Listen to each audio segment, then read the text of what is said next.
दुनिया में कितना गम है, मेरा गम कितना कम है।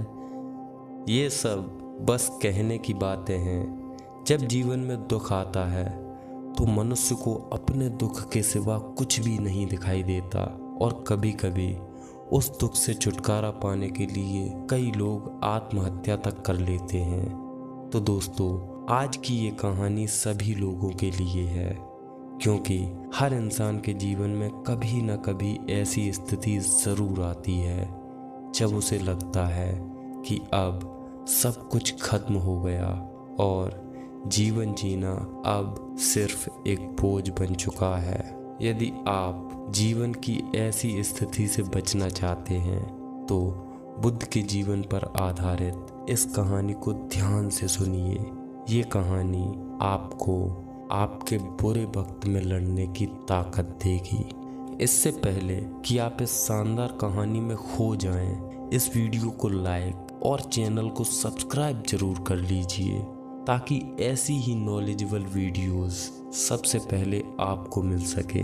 तो ज़्यादा समय न गवाते हुए बढ़ते हैं अपनी कहानी की तरफ। एक बार गौतम बुद्ध अपने कुछ शिष्यों के साथ एक नगर में प्रवचन देने जा रहे थे कि तभी उन्होंने एक बच्चे को देखा जो अपने घर के आंगन में खेल रहा था और उसकी माँ घर का काम कर रही थी। वे उस घर की तरफ देख ही रहे थे कि उस बच्चे की माँ की नज़र बुद्ध पर पड़ती है, तो तुरंत दौड़ते हुए वो बुद्ध के पास आ जाती है और उन्हें प्रणाम करते हुए उनसे कहती है, हे बुद्ध, आप ज़रा ठहरिए, मैं अंदर से आपके लिए कुछ लेकर आती हूँ, कृपया करके आप इसे स्वीकार कीजिए। तब बुद्ध उस स्त्री से कहते हैं, बहन, अभी मेरा पात्र भरा हुआ है और मैं उतना ही लेता हूँ जितना मेरे पात्र में आता है, इसीलिए आज तो मैं कुछ नहीं ले रहा, परंतु कल मैं फिर आऊँगा, तब तुम मुझे जो भी देना चाहो दे देना। और बुद्ध इतना कहकर उस बच्चे को आशीर्वाद देकर वहाँ से चले जाते हैं। एक दिन के पश्चात बुद्ध फिर से उस स्त्री के घर आए। स्त्री बुद्ध को देखकर बहुत प्रसन्न हो जाती है और उन्हें एक पात्र में चावल देते हुए उनसे कहती है, बुद्ध, इसे स्वीकार करें। बुद्ध तुरंत ही उस स्त्री के दिए हुए चावलों को स्वीकार कर लेते हैं और बदले में उन्होंने उसे कुछ जड़ी बूटियाँ दी और उस स्त्री से कहा, बहन, तुम इन जड़ी बूटियों को चावल के बीच में दबा कर रख देना और नियमित रूप से इसका रस निकालकर अपने बच्चे को पिलाते रहना, जिससे तुम्हारा बच्चा सदा ही स्वस्थ बना रहेगा। स्त्री उन जड़ी बूटियों को ले लेती है और बुद्ध भी उसे आशीर्वाद देकर वहाँ से चले जाते हैं।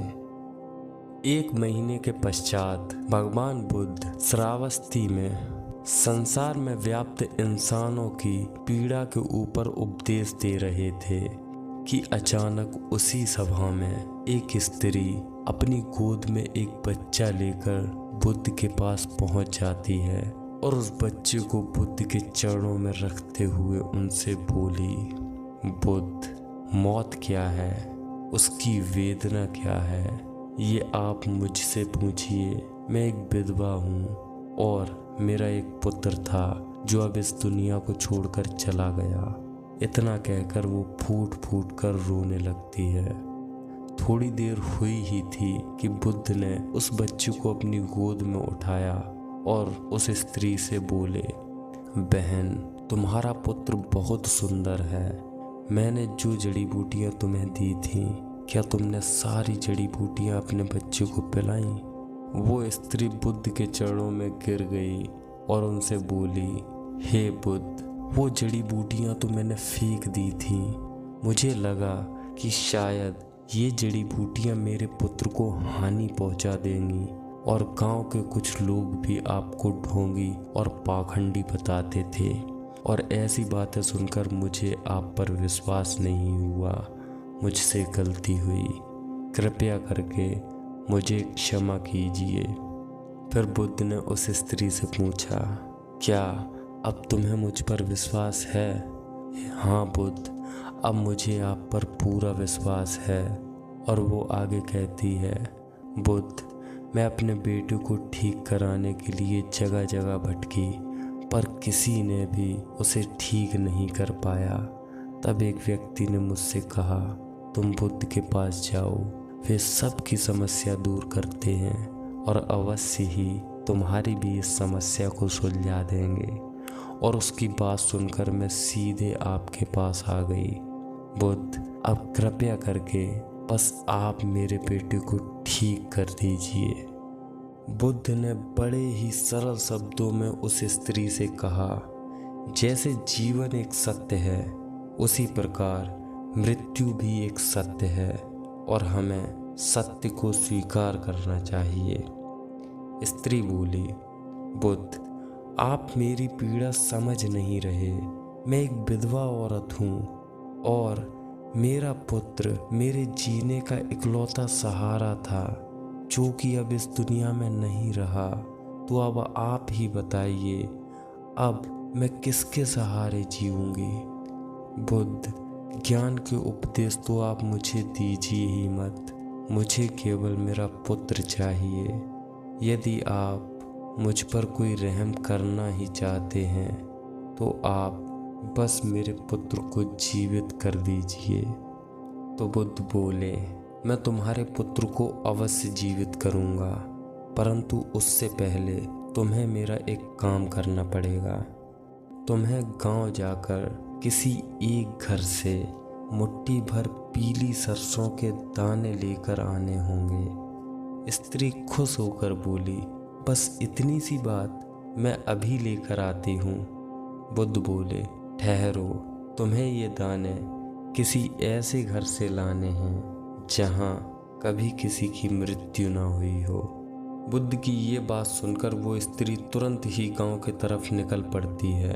गांव पहुंचकर वो एक घर के दरवाजे को खटखटाती है तो उसमें से एक व्यक्ति निकला।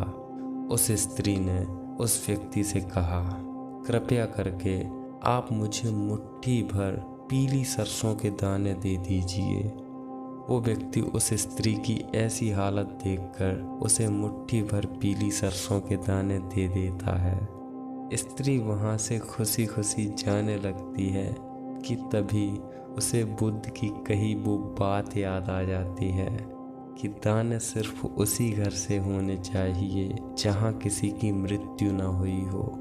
तो उस स्त्री ने उस व्यक्ति से पूछा, क्या तुम्हारे घर में कभी किसी की मृत्यु हुई है? व्यक्ति पलट कर बोला, हाँ, कुछ ही दिनों पहले मेरे पिताजी की मृत्यु हुई थी।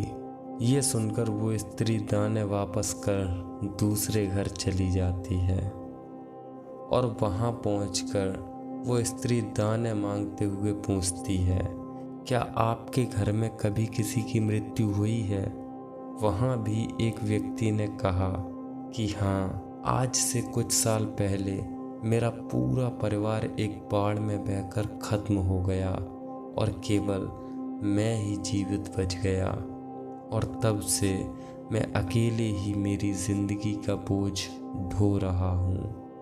वो स्त्री उस घर को छोड़कर फिर से दूसरे घर गई और जब उसने वहाँ का दरवाज़ा खटखटाया तो उसमें से एक विधवा स्त्री बाहर निकली। उसे देखकर उसकी आंखें भर आईं और उसे लगा कि शायद अब उसका पुत्र कभी भी जीवित नहीं होगा। पर उस स्त्री ने हार नहीं मानी। उसने गांव के सभी घर में जाकर यही प्रश्न पूछा, परंतु उसे एक भी ऐसा घर नहीं मिला जहां कभी किसी की मृत्यु न हुई हो। अंत में वो स्त्री रोने लगती है और रोते रोते वो बुद्ध के तरफ जा ही रही थी कि रास्ते में उसे एक शमशान घाट मिला। उसने वहाँ जाकर अपने मरे हुए बेटे के लिए गड्ढा खोदा और रोते रोते उसे उस गड्ढे में दफना दिया और अपने आंसू पोंछकर वो बुद्ध के पास वापस आ गई। बुद्ध भी उस स्त्री का सुबह से इंतजार कर रहे थे।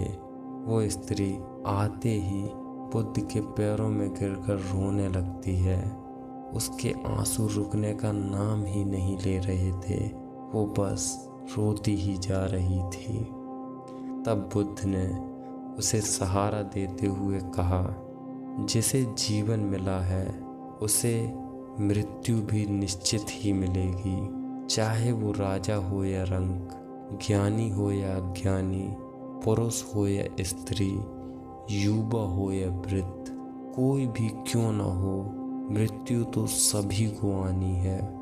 थोड़ी देर बाद वो स्त्री भगवान बुद्ध से बोली, बुद्ध, आप सच ही कह रहे हैं। जब मेरे पुत्र की मृत्यु हुई तब मुझे लगा कि मृत्यु का दर्द केवल मेरे अंदर है, परंतु जब मैं गांव गई तो वहां जाकर देखा कई लोग ऐसे हैं जो मुझसे भी ज्यादा पीड़ा से गुजर रहे हैं।